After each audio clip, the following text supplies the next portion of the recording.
pag dumaan ka ng krisis, lalabas lang kung sa anong klaseng tao ka.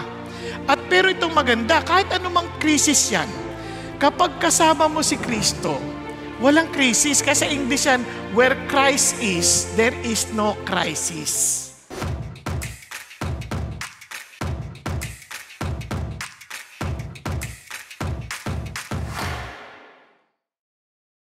Pakabuti ho ng Diyos sa atin, ano po? Dahil lagi niya ho tayong kinakalinga, hindi niya tayo pinababayaan. Yes, totoo yan, maraming pagsubok, pero kahit ano man yung pinagdadaanan natin, ang mahalaga, sinong kasama natin. Di ba? Kaya nga po ang panalangin ay napaka-importante because it assures us that our God is alive and He is present with us. Yung pang nagnanalangin tayo, parang dinideclare na natin kaagad, kasama ko ang Diyos. Remember, pagka dumaan tayo sa crisis, yan, di ba, yung crisis, hindi yan, sabi nga nila, crisis does not make a man. It only shows what man is made of. Kumbaga, pag dumaan ka ng crisis, lalabas lang kung sa anong klaseng tao ka. At pero itong maganda, kahit anumang crisis yan, kapag kasama mo si Kristo, walang crisis. Kasi sa English yan, where Christ is, there is no crisis. Okay ba yan? Okay? Dapat nating paalala lagi sa ating sarili. Kasi if God is with us, who can be against us? Kung naalala ninyo, paano naman yun, Pastor? Sabi nyo, until now, you have not asked for nothing in my name. Ask and you will receive. Ganda naman, ask, you will receive. Lord, Pastor, ang dami ko nang inasked. Walang receive. Na-experience yun na ba yan? Some people, they don't want to pray anymore. Wala namang receive Parang hindi naman ako pinakikinggan ng Diyos. Nas nakaka-frustrate pa, pag nakinig ako ng turo, kayo parang dami niyong na-receive. Parang halos lahat ay pag-pray nyo, natatanggap nyo. Now, let me encourage you.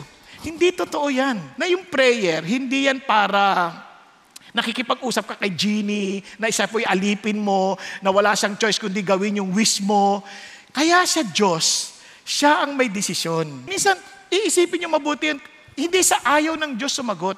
Meron dahilan ang Diyos. Now, kaya, noong pa man, nung si Bill Hybels ay ginakasangkapan ng Diyos ng matindi bago na-expose ang kanyang kahinaan, maganda yung kanyang suggestion. Sabi niya sa kanyang aklat na too busy not to pray. Sabi niya, if the request is wrong, mali yung request, mali yung hinihingi. Lord, patayin mo na yung asawa ko para makapag-asawa ko iba. Sigurado no yan. O kaya naman gusto mo yung isang lalaki, may asawa, Lord, patayin mo yung asawa niya. Hindi yan sasagutin ng Diyos. Okay? Ngayon, if the timing is wrong, diba? Sabi ni Lord, slow. Huwag ka magmadali. Mali Kunyari, 5 years old ka pa lang, Lord, gusto ko na magkapag-asawa. Diba? Talaga hindi ka pag-asagutin ng Diyos. Marahil pag 6 ka na. Joke lang. Now, yung iba naman, mali ikaw ang mali. Ibig sabihin, hindi ka pa ready. Hindi ka pa ready para sa ganung responsibilidad. You're asking for a certain position na hindi ka pa handa. Di ba? Sabihin ng Lord, grow. But if the request is right, the timing is right, and you are right, tamang-tama, for sure, God says, go. Okay ba yan? Kaya, ang tanong, paano ko madidetermina kung go na? Yun. Kaya ito ang sikreto. Unleash God's power, persevere in prayer. Huwag kang susuko. Keep on praying. Kasi ang prayer, yan ang ating expression ng ating relationship sa Diyos. Kaya when we pray, we come to Him, we acknowledge that He is our God. Kaya kaya itong ang gagawin natin. Pagpapatuloy natin, remember sa Luke 11, after turo, verse 4, pagdating sa verse 5, andun yung karugtong. Tuloy tayo. Kaya ito yung 4 na makikita natin, kapag sakaling ang sagot ng Diyos ay no, anong ating dapat gawin? Or maybe wait. Anong dapat natin gawin? Remember, to have a proper perspective and then understand the plan of God. At hindi lang yon, continue to hold on to His promise and never to always praise our God. Okay ba yan? Kahit ano pang sagot niya, patulad ni Habakuk, hindi sinagot ng Lord yung prayer niya. Ano sabi niya? Kahit hindi magbunga ang trigo, magpupuri pa rin ako sa Diyos. Okay ba yan? Okay, so tingnan natin isa-isa. Simulan natin sa perspective. Then he said to them, suppose one of you as a friend and goes to him at midnight. Remember, nagtapos siya sa deliver us from evil, di ba? Then suppose, biglang tinuloy niya yung kwento. He said to them, then he said to them, suppose one of you has a friend and goes to him at midnight and says to him, friend, let me 3 loaves. Pahiram naman ng 3 ng tinapay. Sabi niya, for a friend of mine, ulit, manghiram ka na kailan ka pumupunta? Midnight. At sabi niya, pahiram ng tinapay, may bisita ko. Sabi niya, pumunta sa akin mula sa malayong lakbayin. And I have nothing to set before him. Tingnan nyo ha, anong oras sa dumating? At humihingi, midnight. Sa atin, hindi natin ma-appreciate yun. Kasi sa atin, midnight, marami pang bukas na tindahan. Tapos, ito na, sabi nga, midnight yun, hindi biro yun ha. Buti sana kung ang hinihingi niya, emergency. Kapatid, kaibigan, yung asawa ko, nalaglag, bago kang ulo, tulungan mo ako. Medyo may dahilan pa eh. Ito, anong hinihingi? Tinapay. Anak ka naman ng tinapay. Ba't mo naman ako gigisingin ng gantong midnight? And from inside, he answers and says, wag mo na ako istorbohin. Sabi niya, yung pintuan sarado na. At yung mga anak ko, tulog na. Pati ako. Sabi niya, hindi na ako makakabangon para bigyan ka pa ng kahit anong bagay. Now, pag-isipan niyo mabuti. Noon, ang tirahan nila, bahay, isang silid lang yan. Sama-sama na sila. No, ito na. Sabi niya, hindi na ako makakabangon. Understandable na yun.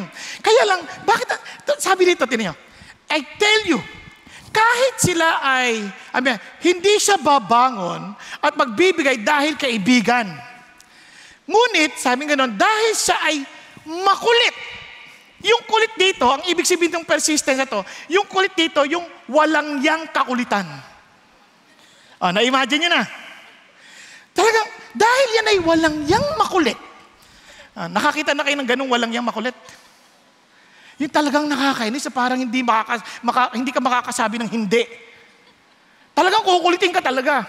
And he will get up and give him as much as he needs. Now, ibig bang sabihin yan, kailangan gawin mo kay God yan. Yung parang kailangan walang yang makulit ka pag nag-pray.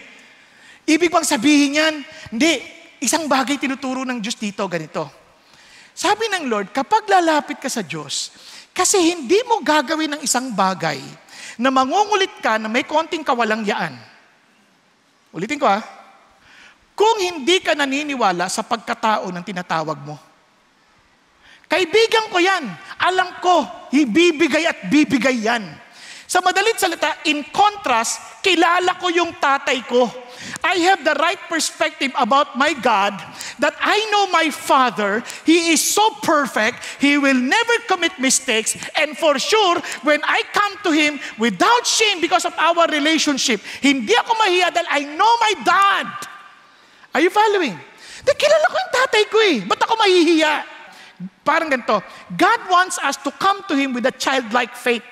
Kaya childlike ang issue dito, ganito yan. Kapag ang anak mo, mga 3 years old, ang cute-cute, chubby, biglang lumapit, daddy. Alauna, kakatulog mo lang dahil galing ka sa opisina, tapos nakapahinga ka na, tapos talagang humihili ka lang. Ganyan. Tapos biglang lumapit sa'yo anak mo na 3 years old, na cute, biglang, Daddy, kuha mo akong tubig. Ano? Tubig. Sige. Bababayan, tama? Pip. Na, kukuha ng tubig yan. Subukan mo yung asawa mo maganyan. Sweetheart, pehit tubig. Ano ka ba? Wala ka bang galang? Tutulog ang tao eh. Ngayon ako nakapahinga. Ang lalim na ng tulog ko. Tapos gigisingin mo ako. Grabe ka. O kung malaki-laki ng anak yan, ganun din na sasabihin, tama? Pero ito, bata, childlike. Ang mga childlike, hindi nahihiya yan. Minsan nga yung anak, sabi nga ni Mike sa akin kanina, anak niya, nagtuturo siya, umakyat sa pulpito eh. Hindi niya naisip ng daming tao. Kasi yun ang childlike, yun yung attitude. At sabi ng Diyos, yan ang gusto kong meron kayo whenever you come to God in prayer. Kasi yung tatay nyo, napakabait. At siya yung tatay mong malalapitan na handa kang pakinggan. Ang problema, hindi tayo handang magsabi sa Diyos ng ating pangailangan. Hiyang-hiya tayo magsabi sa Lord. Lord, kung pwede lang, pahingi. Kung okay lang po. Hindi, pag lumapit ka, dahil may relasyon ka, naintindihan mo ba talaga yung relasyon mo sa Diyos? Ang dami kong pagkakamali. Naintindihan mo ba binayaran ni Jesus Christ lahat ng kasalanan mo? That you come to God by His grace? Naintindihan mo talaga that God is answering you not because you're good, but simply because God is good and His Son is perfect. Sacrifice for our sins. Yun ang ating Diyos. Yun ang nakakalimutan natin. Now, this is amazing part. Bakit mo siya lalapitan? Parang sinasabi ng kaibigan, wala na akong ibang lalapitan kundi ikaw. Ikaw lang ang able na pwede kong lapitan. Kaya kukulitin na kita. Pag-isipan ninyo, kung wala ka ng ibang mahahanapan ng tulong, sigurado ko, wala ka na rin ibang pupuntahan. Kaya praise God that our God is able.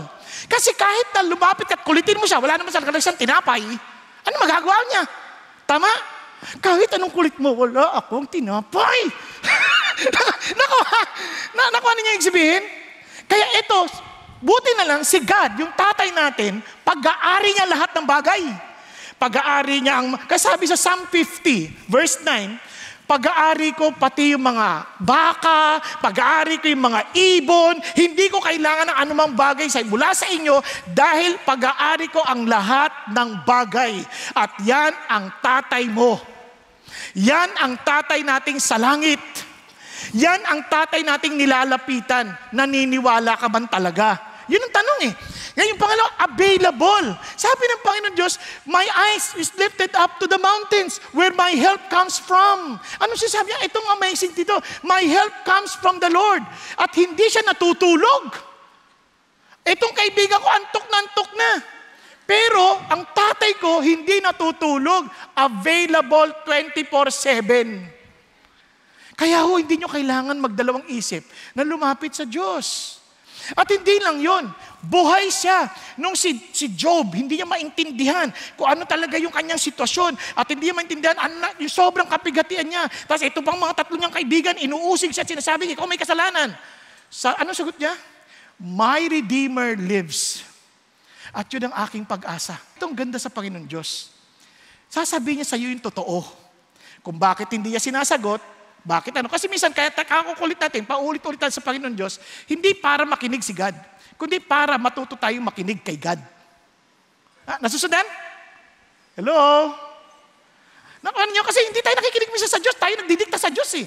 Minsan gusto ng Diyos, makinig ka naman. Kaya matagal minsan, hindi siya masagot. Tapos sasagutin ka ngayon. Ngayon, ito na, makikinig ka na sa Diyos. Yun si Jesus. Minsan, sasabihin sa ng Diyos, alam mo problema, anak. Maraming dahilan kung bakit hindi sinasagot ang Diyos ang prayer natin. Minsan sasabihin ng Lord, anak, your sin separates you from me. Di ba? May kasalanan kay, hingi mo ng tawad. Baka meron kang ginagawa na hindi mo alam. Yung unconfessed sin. Sinasabi ng Lord, sabihin mo sa Lord. Ngayon, hindi lang yon. Baka meron kang unforgiveness. Baka galit ka pa rin. Para malaman mo kung may unforgiveness ka, ganito. Hindi ka willing makipag-usap ng matino sa tao na yon. Naalala niyo yung mga kapatid ni Joseph? They never spoke politely to Joseph. Bakit? Kasi they hated Joseph. Meron ding marital issues. Ano yung marital issues? Sabi niya, if you're not considerate to your wife, the Lord will never answer your prayer. There would be hindrance to your prayers. At minsan, we are asking with the wrong motives, obviously, and the Lord will impress that upon you. Sabi niya, anak, nalimotibo mo eh. Anak, as you read the scripture, as you're praying, as you read, pinapakita ng Diyos, mali yan. So naitutuwid ka ngayon. Or maybe there's an idol in your heart, pray ka ng pray, kasi ina-idolize mo na yung lalaki, ito talaga mapapakasawa ko, yung babae, ito lang, wala nang iba. Pero sinecheck ng Diyos yung heart mo, nagiging idol na siya sa iyo. Kaya tatanggalin niya yun sa iyo. Hintay niyang tanggalin yan. Hanggang sa ma-expose yan, because as you persevere in your prayer, at hindi ka sumusuko in your relationship with God, doon niya may i-reveal niya sa iyo, anak, because He is the truth, and the truth shall set you free. Sabi niya, may problema ka, anak. May problema ka. Kaya hindi ko sinasagot yung prayer mo. You're not ready. Are you following? Kaya importante yan. Kasi sinasabi ng Lord, persevere in prayer, but always have confidence to enter the throne of grace so that we may receive mercy and find grace to help in time of need. Nasusundan po?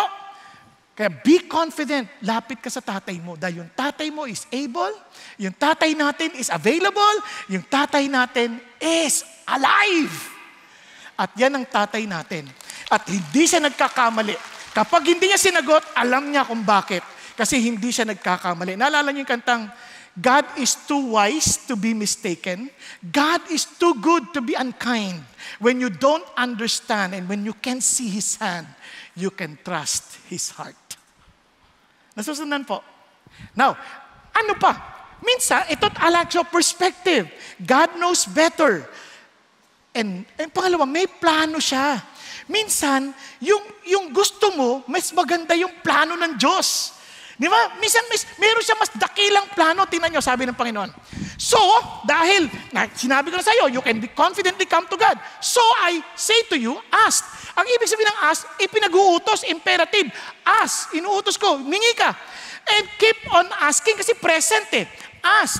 Sabi niya, and it will be given to you. Sabi niya, seek and you will find. Knock, and it will be open to you. Now, hanggang kailan ka mag-a-ask? Until you receive. Hanggang kailan ka maghahanap? Hanggang makita mo na. Hanggang sa hindi mo na kailangan. Kailan ka kakatok? Kailan ka titigil kumatok? Pag may sumagot na. Di ba? At magbukas ng pinto, ba't ka pa kakatok kung may sumasagot na? Tama ba? Kaya huwag ka titigil. Yun sasabi ng Panginoon Diyos. Sabi niya, for everyone who asks, receives. And he who seeks, finds. And to him who knocks, it will be open. So God is saying, ipinag-uutos ko sa iyo ngayon, maghingi ka na. Ba't hindi ka humihingi? Natatakot ka ba sa akin? Hindi mo ba ako kilala? How can you know me kung hindi mo ako lalapitan? You ask. How would you know na mali yung inihingi mo? Hindi mo binabasa yung kagustuhan ko. You ask. You seek. Kasi ang gusto ng Diyos, maging intimate tayo sa Kanya. Maging malapit ang puso natin sa Kanya. Nasusundan po, si David, ang dami niyang hinihiling kay God. Sinasabi niya, God, paano ba to? Kasi biro niyo, anointed king na si David. Pagkatapos, nung nandoon na siya sa palasyo, naku, gusto siyang patayin ni Saulo. Dahil sa inggit ni Saulo. Kaya, pwede niya ipag-pray, no? Patayin mo lahat ang aking kaaway. Pinag-pray niya ng una yon. Pero isang araw, hindi niya nagbago yung kanyang damdamin as he kept on praying to the Lord. Naging iba yung kanyang panalangin. The Lord changed his desire. Ano sinabi niya sa Lord? Ito na, sabi niya sa Lord, tingnan nyo, one thing I have asked from the Lord. Ang konteksto niya, hinahabol siya ni Saulo. Sabi that I shall seek, hahanapin ko si God. Sabi niya, that I may dwell in the house of the Lord all the days of my life. Yun ang hangad ko. Lord, hindi ko hangad yung trono. Pinapatay niya ako. Hindi ko siya aagawan ng trono. Alam ko, anointed ako bilang king. Pero hindi ko mamadaliin. Kasi ikaw ang gusto ko. Kaya sabi ng Panginoon Diyos, teka muna. Katulad ni David, that I may dwell in the house of the Lord all the days of my life. To behold the beauty of the Lord. Di ba ang sarap nun? Yun lang ang hangad niya. Bakit? Tingnan niyo naman. Nung siya po'y nagkaroon ng pagkakataon na pwede nang kunin yung pagkakataon na birahin na yung si Saulo, anong ginawa niya? Tingnan nyo. Then Abishai said to David, today God has delivered your enemy into your hand. Ngayon na, kasi patayin. Now therefore, please let me strike him with the spear to the ground with one stroke. Sabi niya, ako na papatay, hindi na ikaw. Chance na to. Magiging hari na ako. Pero hindi eh. Sabi niya, I will not strike him the second time. Hindi ako uulit. Tiyak to, isahan lang to. But David said to Abishai, no, do not destroy him. For who can stretch out his hand against the Lord's anointed and be without guilt? Sabi niya, David also said, as the Lord lives, surely the Lord will strike him. Or his day will come that he dies. Or he will go down into battle and perish. Sabi niya, hindi ako. Let God do it. Ibig sabihin, may timing ang Diyos. Basta sa akin, ang importante si God. Ayokong maggumawa ng bagay na hindi nakakalugod sa Kanya. So the Lord, forbid that I should stretch out my hand against the Lord's anointed, but now please take the spear that is at his head and the jug of water and let us go. Bigay mo na yun kay God. Kasi ang kanyang pag-asa, balikan natin yung prayer niya. Alam niyo kung anong pag-asa ni David? Itong pag-asa ni David. I would have despaired unless I had believed. Dapat lugbok na ako kung di ako naniniwala na makikita ko ang kabutihan ng Diyos sa lupain ng mga buhay. Di ba? Ang kanyang pag-asa yung gagawin ng Diyos. Sabi niya, antayin natin ang Panginoon. Be strong and let your heart take courage. Yes, wait for the Lord. Pero itong maganda, nagbibigay ang Diyos ng pangako. At yung pangako na yon dapat nating panghawakan. Kasi once na may pangako na, lalo mong panghawakan. Lord, sabi mo to eh. Sabi mo to. Yun exact yung sinasabi ho rito. Kaya yung pangatlo ay promise. Tingnan nyo. For everyone who asks, ano sa pangako ng Lord? Receives. And he who seeks, finds. And to him who knocks, it will be open. Pangako ng Lord yun. Ang sabi niya, now suppose one of your fathers is asked by his son for a fish. He will not give him a snake instead of a fish. Will he? Sabi niya, o kung hihingi siya ng mga itlog, bibigyan ba siya ng scorpio? Siyempre hindi. Sabi niya, now, anong ibig sabihin ng Panginoon Diyos? Ang Diyos, hindi niya ibibigay isang bagay na alam niyang ikasasama natin. Nasusundan. Kunyari, humingi ka ng isda. Kung talagang ito'y mabuti sa'yo, bibigyan niya isda. Hindi ka niya bibigyan ng ahas. Di ba? Kapag ikaw humingi ng itlog, alam nga naman, bigyan ka ng scorpio, di bibigyan niya sa'yo itlog. Kung talagang itlog to, kailangan mo. Pero kung ang hinihingi mo naman ay ahas, palagay ko hindi bibigay ng Diyos. Lord, itong lalaki na to, ibigay mo na sa akin bilang ang pangasawa ko. Tapos sabi ng Lord, hindi. Lord, bakit? Ahas pa siya. Hindi, ikaw ang ahas para sa kanya. Minsan tayo lagi bide. Medyo isipin mo rin na concerned din si God doon sa pinagpe-pray mo. Di ba? Kasi minsan hinihingi natin parang akasa mo tayo yung sagot sa kanilang pangailangan. Minsan iniisip natin pangailangan natin, pangailangan ng iba. Kaya nga, our Father. Di ba? Hindi lang natin inisip sarili natin. Minsan, kaya yung mga bagay na tiyak tayo, ibibigay ng Diyos yung mabuti para sa atin. Hindi niya ibibigay isang bagay na hindi. Now, kapag may pangako ka, pwede mo ibalik sa Lord yun. Kapag namili tayo sa Diyos, nakaangkla yun sa kanyang kalooban, nakaangkla rin yun sa kanyang palatuntunan. At siyempre, nakaangkla yun sa kanyang karakter. Kaya pwede kang mangulit. Now, balikan natin. Kaya ganun din si Jacob. Si Jacob, hindi pa napapanganak, pinangakuan na ng Diyos. Sabi ng Lord, I will bless you and your descendants. And sabi ganun, ito sabi nun, may give you the dew of heaven and the fatness of the earth, abundance grain and new wine. May people serve you and nation bow down to you. Be master of your brothers. May your mother's sons bow down to you. Cursed be those who curse you, and bless those who bless you. No, biro niya yung pangako ng Diyos. Ang problema, nung nakuha niya itong pangako na to, galit na galit yung kapatid na si Esau. Kaya sabi ni Esau, iisawin kita. Sabi niya, papatay niya talaga si Jacob. Kasi feeling niya, ninakaw sa kanya ni Jacob yung pagpapala. Kung ikaw yon, Lord, kala ko pangako mo to sa akin, tapos ngayon ako, yari ako ngayon. Pero ang bait ng Diyos, so umalis si Jacob, gumawa sila ng paraan, pumunta sa bahay ng, sa lugar ng nanay niya. Ito naman, habang bumabiyahe siya, kinausap na naman siya ng Diyos. Pinaalala namin pangako. Behold, the Lord stood above it and said, I am the Lord, the God of your father Abraham, and the God of Isaac, the land of which you lie. I will give it to you and to your descendants. Your descendants will also be like the dust of the earth, and you will spread out the west, and to the east, and to the north, and to the south. And in you and in your descendants shall all the families of the earth be blessed. Now, kung may pangakong ganyan, mamamatay ka? Hanggat hindi nangyayari? Hanggat hindi kayo dumadami? Pagpatay ka na, wala na mangyayari. Tama ba? Kaya pangawa kami, Lord, hindi ako pwedeng mamatay. Kaya Lord, dinalapit ito sa iyo. Ngayon, ang problema, minsan, kahit alam mo na yan, hindi pa kaya ng puso mong tanggapin. Kaya nung pinababalik na siya ng Diyos, after nagkaroon na siya ng pamilya, nagkaroon na siya ng sariling mga kayamanan, sabi ng Lord, kasama kita, sabi niya, wherever you go, and will bring you back to this land. For I will not leave you until I've done what I have promised you. Dito na. Nung pinababalik na siya, sabi ng Lord, return to the land of your fathers and to your relatives, and I will be with you. Sasamahan kita. Ayaw niya kasi bumalik. Sabi, patay ako sa kuya ko. Naintindihan niyo? Nako, bumiyahe na. Fast forward, bumiyahe na. Nung bumiyahe na, nag-pray na siya, Panginoon, Ama ng aking Abraham, sabi niya, Diyos ng aking amang Isaac, sinabi mo, balik ako sa bansa ko at sa mga kamag-anak ko at pasasaganain mo ko. Hindi ako karapat-dapat sa iyong pagmamahal. Of all the faithfulness na pinakita niyo sa akin, sabi niya, dati isang tungkod lang ako, ngayon I crossed this Jordan and now I have become 2 companies. Madami na kami. ligtas mo naman ako, I pray, from the hand of my brother, from the hand of Esau, for I fear him. Takot na takot ako. Ligtas mo ako sa kuya ko. Ibig sabihin, binibigay niya yung pangako ng Diyos dahil sa panalangin niyang may ligtas. Nakukuha ninyo? Hello? Now, sasabi niya, for you said, I will surely prosper you and make your descendants as the sand of the sea, which too great to be numbered. Sinasabi niya sa Lord yung pangako. Now, inaayos niya na ngayon. Ito yung anak ng kanyang alipin, ito yung anak ni Leah, ito yung anak ni Rachel, at doon sa dulo. Sigurista to, para kung dumating si Esau, sila ang lahat na uisaw na kagad, siya nakatakbo pa. Anak ka niya. So, nandun siya sa may ilog yan eh. Tapos may jabok na tinatawag, doon siya. Hindi siya umalis, punta na kayo. Pero siya, nagtatirang mag-isa. Parang sabi niya, takot talaga ako, hindi ako makatawid. Nag-pray na ha. And a man wrestled with him until daybreak. Parang tinutulak siya, pumunta ka na. Kaya nakipagbuno na siya. Hindi, punta ka na, hindi. Na-imagine niya nangyayari? Now, hanggang sa mag-uumaga na, talagang hindi pa rin siya pinakakawalan. Hinawakan na siya sa kanyang tagiliran. Ang lakas ng kalaban niya.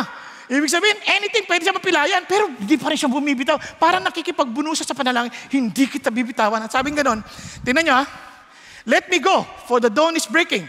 But he said, yung ganyang I will not let you go unless you bless me. Yan ang prayer.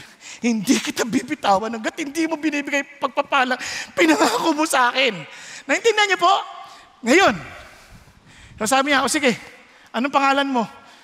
Si God, alam niya naman yung pangalan ni Jacob. Bakit tatanungin pa? Please tell me your name. Why is that you ask my name? And he blessed him there. Sabi niya, so Jacob named the place Peniel, for he said, I have seen God face to face, yet my life has been preserved. God is amazing. Now listen to this. Kaya masasabi pa lang, tikman mo ang Diyos at tingnan mo. Sabi niya, how blessed is the man who takes refuge in Him. The young lions do lack and suffer hunger, but they who seek the Lord, holding on to His promise, shall not be in want of any good thing. Kung hindi binigay sa'yo ng Diyos, hindi mabuti sa'yo yan. Kung binigay ng Diyos, pagbutihin mo ang binigay ng Diyos, gamitin mo pa sa kanyang kalwalatian. Amen? Yan ang sinasabi ni God. Kaya nga po, naalala ko, eto kaya magpupuri tayo sa Panginoon. Bakit tayo magpupuri?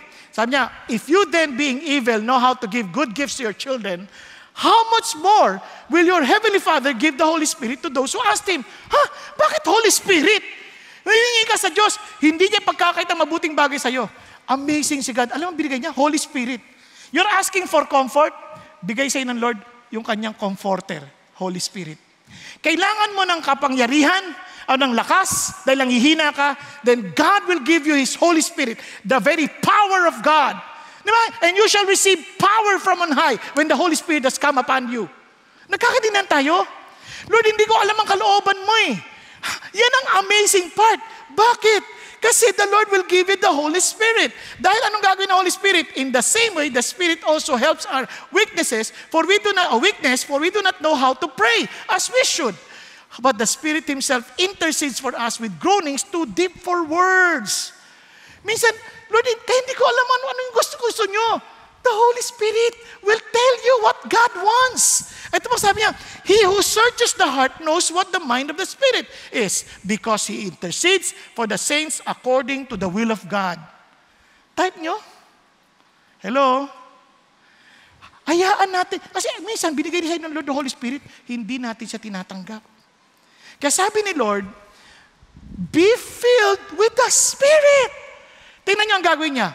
Then pupunuin ka ng papuri, ng awitin para sa Diyos. Speaking to one another, psalms, hymns, spiritual songs, singing and making melody with your heart to the Lord. Nagpupuri ka sa Diyos. Then always giving thanks for all things in the name of our Lord Jesus Christ to God, even the Father. Maging yung sitwasyon mo na parang hindi sinagot ang Diyos ang prayer mo, nagpapasalamat ka because you know that God cares for you. And He's not giving you everything that you're asking for because He knows that whatever He gives is something that is good for you.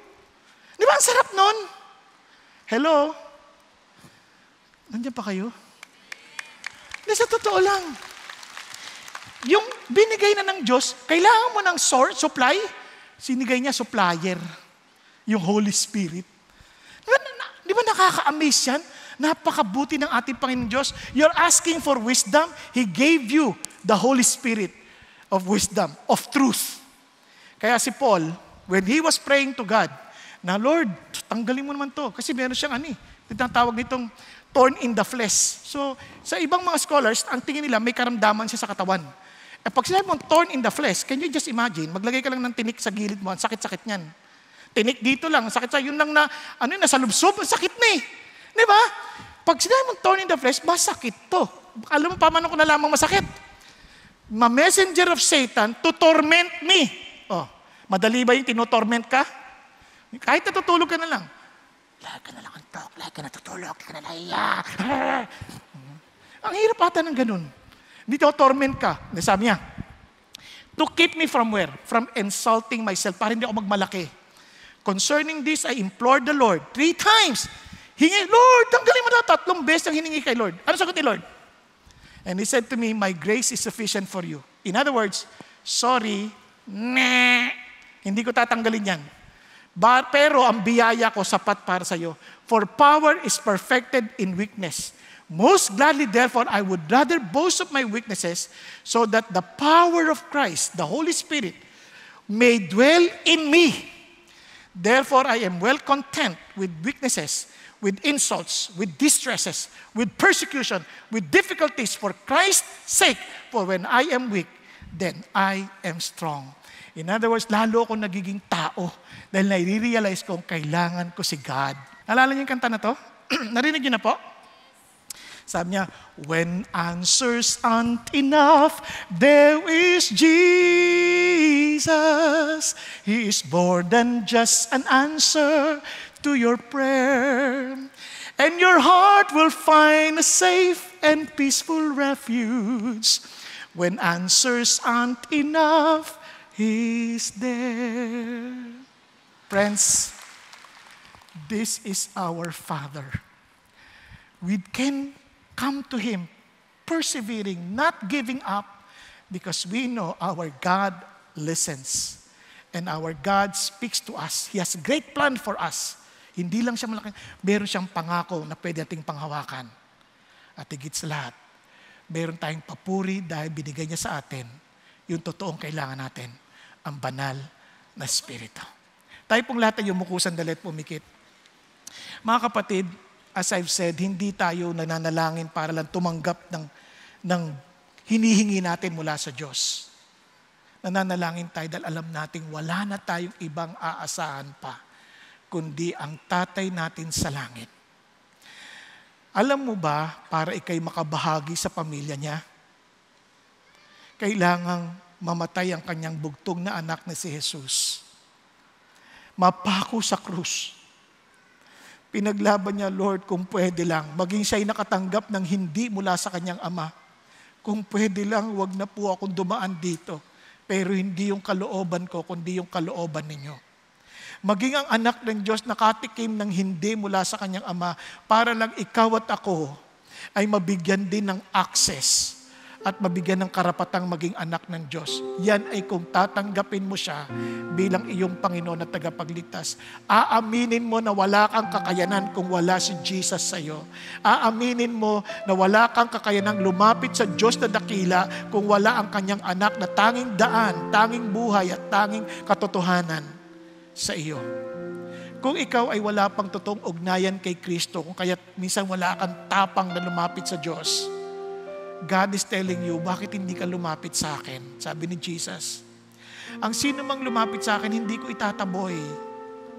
Tatanggapin ko siya. At ako mismo ang magdadala sa kanya sa aking Ama.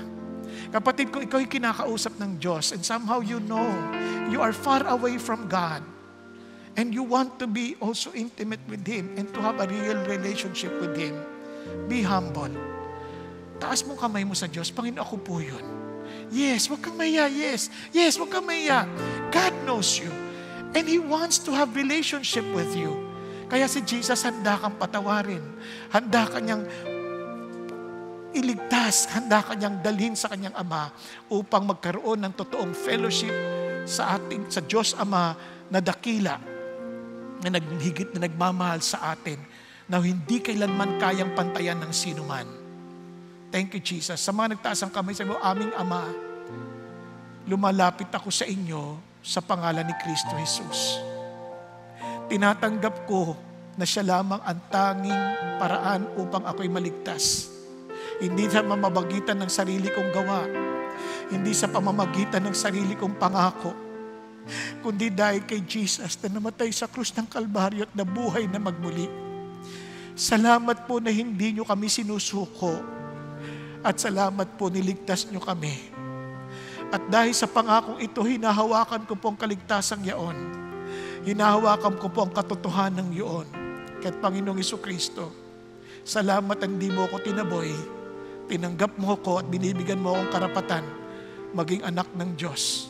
Hindi dahil sa aking sariling gawa, kundi dahil sa pag-ibig ninyo na ibinigay niyo yung sarili para sa akin. Panginoong Hesus, pagharian niyo ako. Tulungan niyo akong mabuhay ayon sa kayong kalooban. At salamat po na maaari akong lumapit sa Ama sa pangalan ninyo na walang takot, ngunit may paggalang. Dahil kayo, O Diyos, ang tatay namin na nasa langit. Salamat po, aming Ama. Panginoong Diyos, hinihingi ko rin po ang bawat pamilyang aming nire-represent. I pray, Father God, to allow every one of us to experience, Lord, the true intimacy with you. Na sa aming panalangin, Panginoon Diyos, makita namin ang kilos ninyo. At nagpapakumbaba kami na anuman ang sagot ninyo, Panginoon, magpapasakop kami. At tunay na magpapasalamat kami dahil lagi niyong ibibigay ang anong mabuti sa amin. At kung hindi nyo ibigay, alam namin ito hindi makabubuti sa amin. Bigyan nyo kami mapagpakumbabang puso para, Panginoon, sumunod sa kalooban ninyo at mabuhay ayon sa iyong kalooban. Salamat po, aming Ama. Ito po ang lahat ng papuri at pagsamba sa ngalan ni Kristo Jesus. Amen. Amen at amen. Pagpalain kayo lahat ng Panginoon Diyos.